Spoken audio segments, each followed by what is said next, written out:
भारतमा हुन गइरहेको टी20 वर्ल्ड कपको फिक्सर अफिसियल्ली सार्वजनिक भएको छ। Nepal, England, West Indies, Bangladesh र इटालीसँग खेल खेल्नेछ। 4वटा खेलहरू मुम्बईको वाङखेडे स्टेडियममा हुनेछ।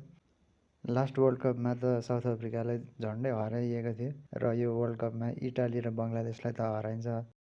इङ्ल्यान्ड र वेस्ट इन्डिजलाई पनि च्यालेन्ज गरेर यो दुईटा मध्ये एकलाई हराउन सकिन्छ जस्तो लागिरहेको छ। तपाईँहरूको विचार के छ कमेन्टमा लेख्नुहोला साथीहरू। इङ्ल्यान्डको रेकर्ड नै छ हिस्ट्रीमा एसोसिएट कन्ट्रीहरूसँग हारेको र बङ्गलादेशले पनि स्ट्रगल गरिरहेको कन्ट्री हो एसोसिएट कन्ट्रीहरूसित।